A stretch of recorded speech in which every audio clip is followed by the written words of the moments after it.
नमस्कार दोस्तों, मैं अंकित कुमार झा स्वागत करता हूं आपका पीजी एकेडमी में। आज हम शुरुआत करने जा रहे हैं क्लास 12th का मैथ। ठीक है, बहुत सारे बच्चों की रिक्वायरमेंट थी, मेरे ऑफलाइन स्टूडेंट भी जो हैं उनकी भी रिक्वायरमेंट थी, तो मैंने आज सोचा कि चलो स्टार्ट कर देते हैं। तो जब मांग होती है तभी स्टार्ट किया जाता है, तो मैंने स्टार्ट कर दिया है क्लास 12th का मैथ। ठीक है, इसमें चैप्टर फर्स्ट पढ़ेंगे हम, जिसमें है रिलेशन एंड फंक्शन। रिलेशन क्या होता है? साधारण ज़िंदगी में हमारे मम्मी पापा, भाई बहन, ठीक है, ये क्या है? रिलेशन है। ठीक है, उसी प्रकार से मैथमेटिकली भी कुछ रिलेशन होते हैं, मतलब एक एलिमेंट का दूसरे एलिमेंट के साथ रिलेशन। जैसे 4 का 8 के साथ रिलेशन कैसा है? 8 4 से डबल है, 8 4 का डबल है, तो ये रिलेशन हो गया। ठीक है, 4 का 2 के साथ क्या रिलेशन है? दो रिलेशन है 4 के 2 के साथ, एक तो स्क्वायर वाला और एक डबल वाला। ठीक है, 4 का 16 के साथ क्या रिलेशन है? 4 का 16 के साथ रिलेशन है कि 4 का स्क्वायर है 16। ठीक है, तो ये इस तरीके से रिलेशन देखना है। ठीक है, तो इसी मैं आपको थोड़ा सा जो इम्पोर्टेंट चीज़ें हैं, जो बेसिक्स हैं, वो मैं आपको बता देता हूँ। जैसे कि आपने क्लास 11th में पढ़ा होगा, तो मैं क्लास 11th में थोड़ा सा फ्लैशबैक में आपको लेकर चलता हूँ, कुछ इंपॉर्टेंट चीज़ों पर हम बात करते हैं। तो चलिए स्टार्ट करते हैं। तो आइए सबसे पहले हम पढ़ते हैं क्लास 11th का सेट। ठीक है, क्योंकि इसका बेसिक जो है वो सेट से स्टार्ट होता है। तो हम पढ़ते हैं पहले सेट। ठीक है, सेट यानी कि हिंदी में बोलते हैं इसको समुच्चय। क्या बोलते हैं हिंदी में? समुच्चय।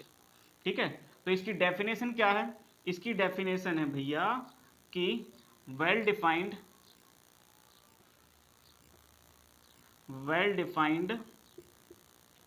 Collection well defined collection of objects.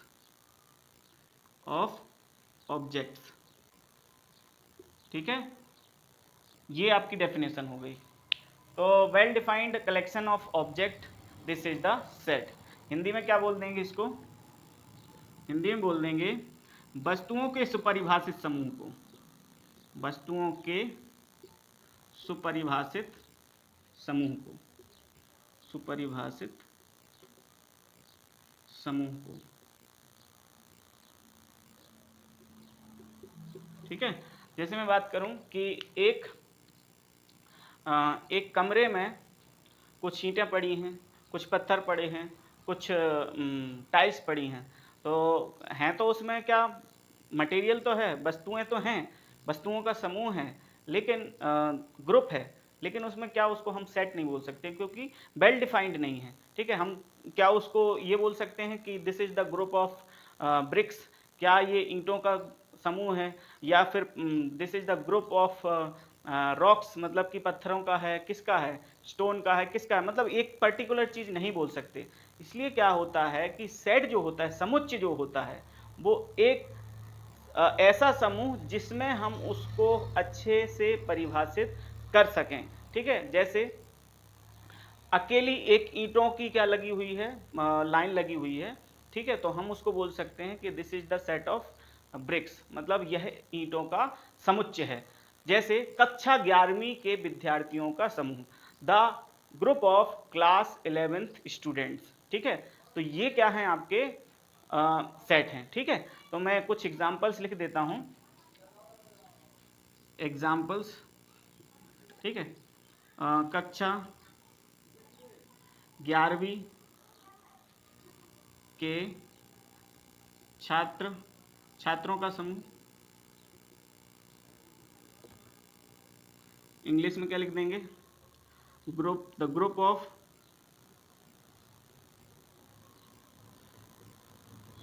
Eleventh class students.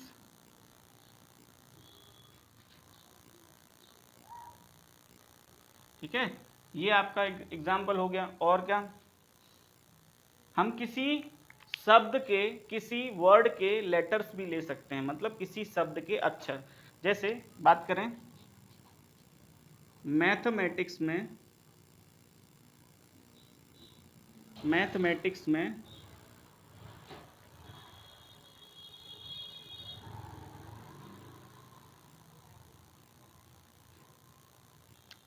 Mathematics में अक्षरों का समुच्चय, अक्षरों का समुच्चय या समूह। ठीक है, तो set of letters of mathematics words, mathematic words, word, mathematic word, मतलब जो मैथमेटिक वर्ड है उसमें क्या आपके लेटर यूज हुए हैं उनका। ठीक है, तो मैं थोड़ा सा इसको कैपिटल लेटर में शो कर देता हूं, क्योंकि हमें इसके क्या करना है, इसके हमें लेटर लेना है।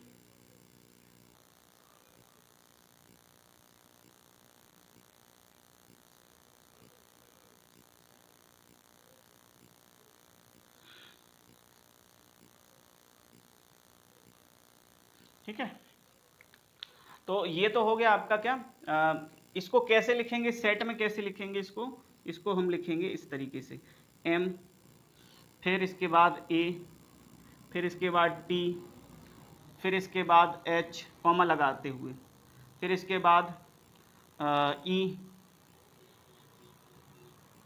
फिर इसके बाद फिर से एम है।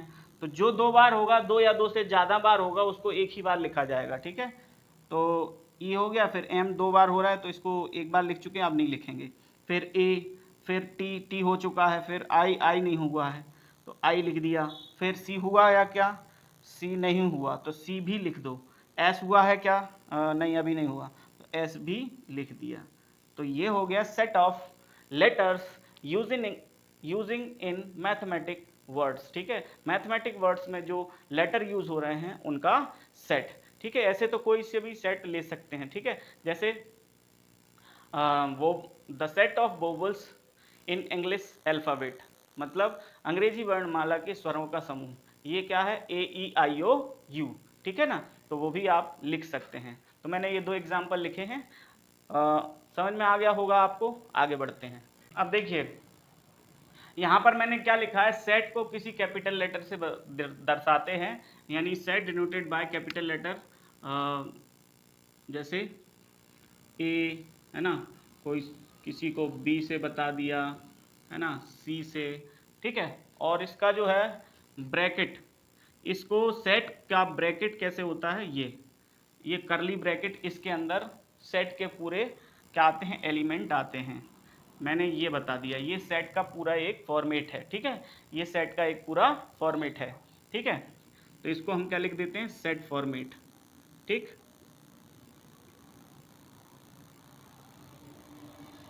ठीक है, इसके अंदर एक और चीज लिख देता हूं मैं, x1, x2, x3 डैश, ये क्या है आपके एलिमेंट। ठीक है, तो x is the element of this set. ठीक है, तो ये एक सेट फॉर्मेट है, इसके अंदर जो भी होंगे, जो सेट के एलिमेंट होंगे यानी कि भाग होंगे, तो उनको कॉमा के थ्रू क्या कर दिया जाता है, सेपरेट कर दिया जाता है, और इस वाले ब्रैकेट के अंदर बंद किया जाता है, करली ब्रैकेट के अंदर, और कैपिटल लेटर से इसको डिनोट किया जाता है। ठीक है, तो जो एलिमेंट्स हैं, अगर वो इस सेट के हैं तो वो उसको हम कैसे डिनोट किया जाता है, जैसे x।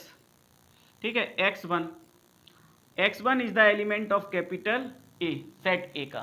ठीक है, x1 element of capital A, इसको बिलोंग्स टू भी पढ़ते हैं, इसको क्या पढ़ते हैं, एलिमेंट ऑफ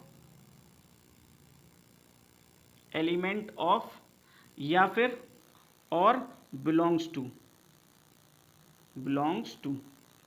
ठीक है, दो चीजें से इसको पढ़ते हैं। इसको देखो ई जैसा दिख रहा है तो एलिमेंट ऑफ और बिलोंग्स टू भी बोलते हैं। मतलब ये जो x1 एलिमेंट है, x1 वो किससे रिलेट है, सेट ए का कोई ना कोई एलिमेंट है, कोई ना कोई अवयव है ना। रिलेट यानी बिलोंग और एलिमेंट यानी अवयव, एक ही बात है। ठीक है, अलग मत लेना इसको।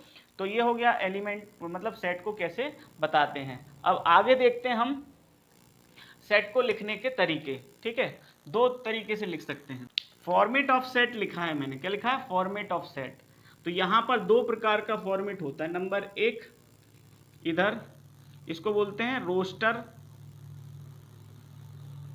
ठीक है, हाँ, हिंदी में क्या बोलते हैं, रोस्टर या सारणीबद्ध, रोस्टर या सारणीबद्ध, ठीक है। और दूसरा टाइप होता है, इसे हम बोलते हैं क्या, सेट बिल्डर फॉर्म, ठीक है, सेट बिल्डर फॉर्म, ठीक है। और हिंदी में क्या बोलते हैं इसको, समुच्चय निर्माण विधि, समुच्चय निर्माण विधि भी बोल सकते हैं इसको, ठीक है ना, यानी मेथड। दो मेथड होती है इसको लिखने की, एक तो है रोस्टर या सारणीबद्ध, एक ही हो गई, और एक है समुच्चय निर्माण। तो इसको कैसे लिखा जाता है, इसको इस तरीके से x1 x2 x3 x4, ठीक है, ये आपका तरीका हो गया। और जैसे मैं इसको आपको, ठीक है, ये मैंने बता दिया, ये क्या है आपकी नेचुरल नंबर है 1 से लेकर 5 तक। तो नेचुरल नंबरों का क्या है, सेट है ये, ठीक है, नेचुरल नंबर्स का सेट है। तो इसको समुच्चय निर्माण यानी सेट बिल्डर फॉर्म में कैसे लिखेंगे, इसको लिखेंगे कि x तो एलिमेंट है, x बिलोंग कर रहा है किससे, सेट से, ठीक है, इसको a नाम दे देते हैं, इसको भी a नाम। तो इसी की, ये तो हो गई रोस्टर फॉर्म, ठीक है, और इसको हम सेट बिल्डर फॉर्म में कैसे, x हो गया एक एलिमेंट, और ये एलिमेंट x कैसा है, इज अ नेचुरल नंबर, ठीक है, नेचुरल नंबर, इधर लिख देता हूं, natural number and less than, and x जो है वो छोटा है किससे, 6 से, ठीक है, बात आ गई होगी समझ में। मतलब x जो है वो एलिमेंट है, x इसके एलिमेंट है, सच दैट x जो है, x is a natural number and x is less than 6, मतलब x एक नेचुरल नंबर है, जो एलिमेंट हैं वो कैसे हैं, एलिमेंट हैं वो x हैं, और जो एलिमेंट x हैं वो कैसे हैं, वो नेचुरल नंबर हैं, और वो 6 से छोटी छोटी नेचुरल नंबर हैं। हिंदी में कैसे लिखेंगे, x, यहाँ x एक प्राकृत संख्या है और x छोटी है 6 से, मतलब प्राकृत संख्या 6 से छोटी है, ठीक है ना। देखिए ये ऐसा अगर चिन्ह लगता है ऐसा, तो ये छोटी कहलाती है, इधर वाली जिस तरफ इसकी चोंच होती है, कौवे की चोंच जैसी, तो ये चोंच जो होती है इसकी वो छोटा होता है, और जिस तरफ मुंह खुला होता है वो बड़ा होता है, ठीक है। तो 6 बड़ा है x से, तो इस, ये बड़ा है, अगर मैंने ऐसा लगा दिया, ठीक है, तो x की वैल्यू या तो 6 से छोटी होगी या 6 के बराबर, मतलब कि 6 और 6 से छोटी, 6 और 6 से छोटी। इस चिन्ह का लगने का मतलब ये है, या तो 6 है या 6 से छोटी है, 6 या 6 से छोटी, मतलब 6 को भी मिला लिया जाता है इसमें, इसमें 6 को नहीं मिलाया जाता। अगर इक्वल नहीं है, इक्वल नहीं लगा, मतलब ये डंडा नहीं खिंचा है, तो ये 6 से छोटी है x की पूरी वैल्यूज, ठीक है। अगर मैंने डंडा लगा दिया तो इसमें 6 भी शामिल हो जाएगा और 6 से छोटी बाकी सभी।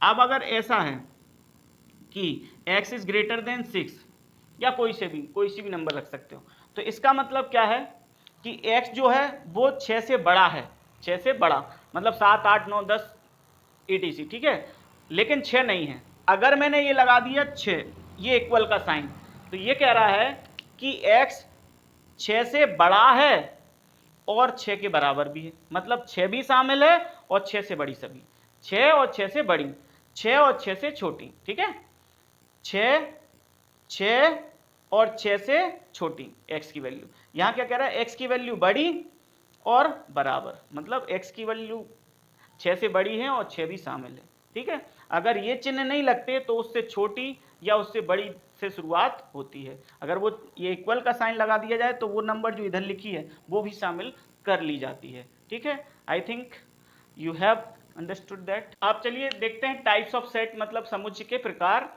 सबसे पहला मैं बता रहा हूं आपको रिक्त समुच्चय। क्या बता रहे हैं, रिक्त समुच्चय, यानी कि एम्प्टी सेट।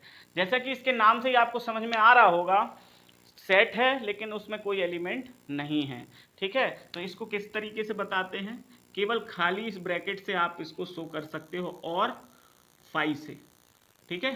फाई का मतलब कोई सेट नहीं, रिक्त समुच्चय, ठीक है, कोई भी अवयव उसमें नहीं है, कोई भी एलिमेंट नहीं है, ठीक है। तो ये आपके दो तरीके हैं एम्प्टी सेट को बताने के, ठीक है।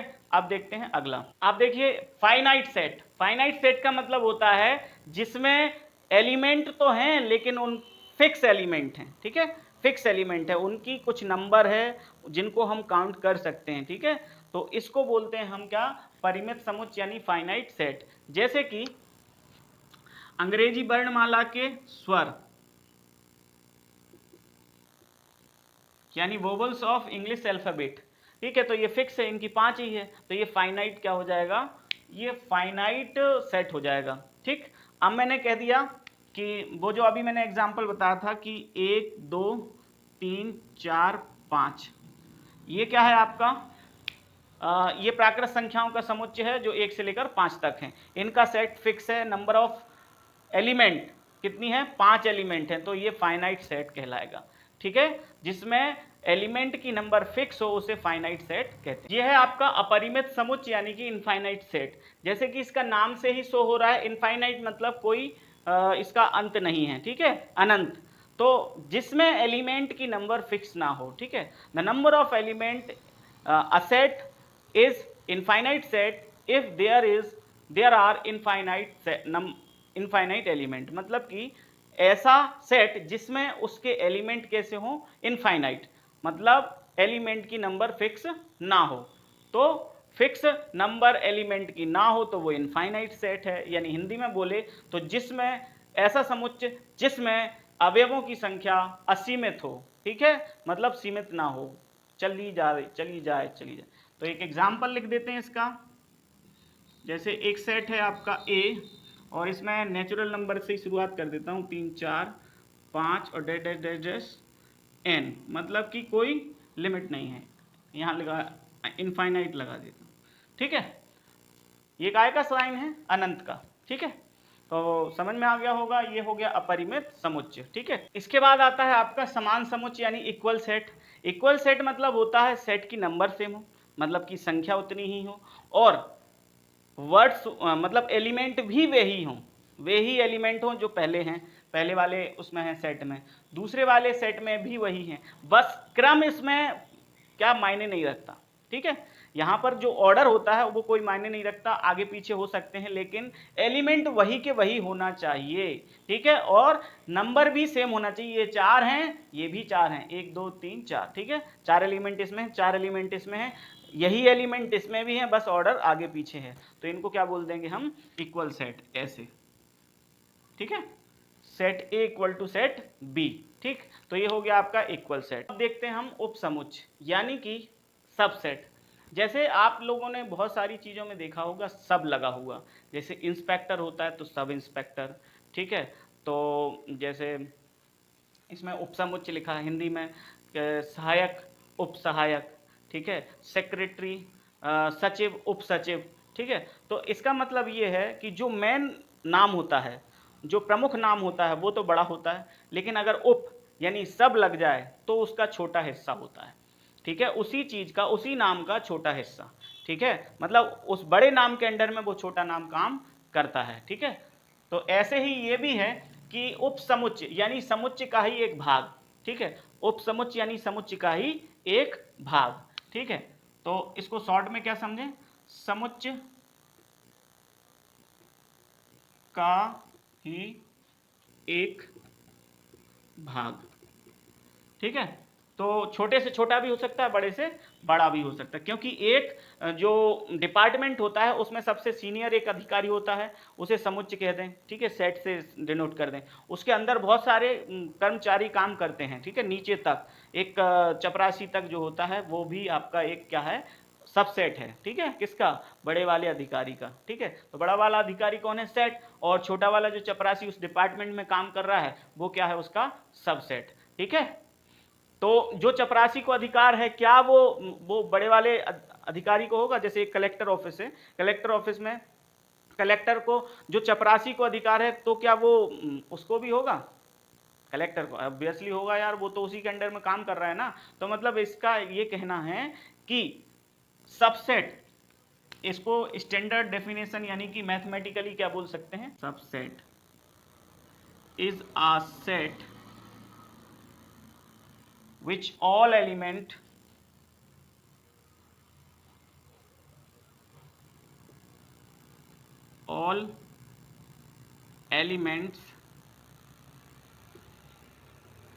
are in are in main set. ठीक है, मैन सेट मतलब कि जो बड़ा वाला पहले से दिया है। ठीक है, मैन सेट यानी कि वो बड़ा अधिकारी आईएएस ऑफिसर, और सबसेट क्या हो गया आपका, एक उस बाबू चपरासी, दीज आर द सबसेट। ठीक है, तो सबसेट भी एक सेट है, लेकिन which all elements are in main set, जिसके सभी एलिमेंट किस में हों, बड़े वाले मैन सेट में हों। एग्जाम्पल देख लेते हैं, आपको उससे समझ में आ जाएगा। जैसे ए है आपका सेट एक, जिसमें 1 2 3 4 5 और 6 है। ठीक है, तो इसमें जो है हम क्या, एक बी सेट है, इसमें एलिमेंट हैं आपके 2 4 और 6। ठीक है, तो अब ये बताइए कौन किसका सबसेट है, बी सबसेट है ए का या ए सबसेट है बी का। देखो ए तो आईएएस ऑफिसर है, इसके पास ज़्यादा पावर है, ज़्यादा राइट्स हैं। ठीक है, और इसके पास कुछ लिमिटेड राइट्स हैं, लेकिन जो इसके पास हैं वो ऑलरेडी इसके पास हैं। ठीक है ना, तो इसके पास जो राइट्स हैं वो इसमें हैं। ठीक है ना, तो हम ये कह सकते हैं कि उपसमुच्चय एक ऐसा समुच्चय है जिसके सभी अवयव पहले वाले समुच्चय में होते हैं। ठीक है, तो उपसमुच्चय एक ऐसा समुच्चय है जिसके सभी अवयव पहले वाले समुच्चय में होते हैं। ठीक है, तो ये भी एक सेट है, लेकिन एक छोटा भाग है मेन सेट का। ठीक, तो उपसमुच्चय क्या है, एक छोटा भाग है किसका, मेन सेट का। ठीक है, आगे होगी बात समझ में।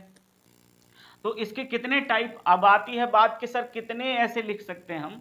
जैसे एक, अब मैं बताता हूं कि आपको नंबर ऑफ सेट्स, एक सेट के कितने सबसेट हो सकते हैं, तो वही देखते हैं अपन। ठीक है, अब देखते हैं हम एक सेट के कितने सबसेट हो सकते हैं। ठीक है, एक सेट ए के कितने सबसेट बन सकते हैं। नंबर एक, तो एक एक एलिमेंट जो होते हैं वो भी आपके सबसेट होते हैं। सबसे पहला 1, दूसरा हो गया 2, एक एक एलिमेंट लेंगे, फिर दो दो लेंगे, फिर हो गया 3, हो गए तीनों एलिमेंट, एक एक सबसेट हो गए ये अपने आप में। अब 2, 1 2, ठीक है, और 2 3 और 1 3। ठीक है, 1 3 या 3 1 एक ही बात है। ये सेट में लिख सकते हैं 2 3 या 2 3 या 3 2 लिख सकते हैं, किसमें, सेट में 2 3 या 3 2 एक ही बात है। लेकिन हम इसको रिलेशन में नहीं लिख सकते। ठीक है, रिलेशन में क्यों नहीं लिख सकते वो बात बताएंगे। पहले ये हो गया, अब दो दो के हो गए, अब एक 3 का 1 2 3, ये स्वयं में अपना ही सबसेट है। और एक और हो गया आपका 5, यानी रिक्त समुच्चय। ठीक है, तो कितने सबसेट हो गए, 1 2 3 4 5 6 7 8, 8 सबसेट हो गए। तो अगर हम देखें तो नंबर ऑफ सेट्स को हम एक फॉर्मूले के तौर पे देखें, नंबर ऑफ सेट्स। ठीक है, number of sets equal to the power n, कितनी, 2 की घात n। Here n equal to number of element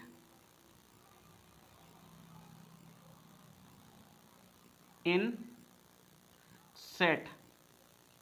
ठीक है, अगर हमें किसी सेट के सबसेटों की नंबर ऑफ सबसेट्स, सॉरी गलती हो गई, नंबर ऑफ सबसेट्स,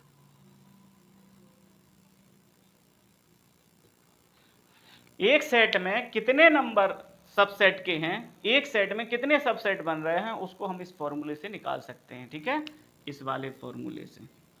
ठीक है, कैसे, 2 की पावर n, n क्या है यहाँ पर, number of sets in the given, मतलब जो number of element in the set, जितने एलिमेंट हैं उनको, जैसे मैंने यहाँ पर 8 हैं, तो 2 की घात कितने हैं एलिमेंट, 3। ठीक है, 2 की घात 3 कितना, 8। देखो हैं 1 2 3 4 5 6 7 8, तो कितने इसके सबसेट, किसी भी सेट के कितने सबसेट बन सकते हैं, इस फॉर्मूले के थ्रू अपन निकाल सकते हैं। सबसेट की नंबर, सबसेट पूरे लिखने की बात नहीं कर रहा हूँ, कितने सबसेट बन सकते हैं। ठीक है ना, आई बात समझ में। जैसे एक सेट है ये कि ए ई आई ओ यू। इसके कितने सबसेट बन सकते हैं? तो 2 की घात 5 चढ़ा दो, आपके 32 सबसेट इसके बन जाएंगे। ठीक है, तो ये हो गई आपकी सबसेट की नंबर पता करना, कैसे निकालते हैं सबसेट। ठीक है।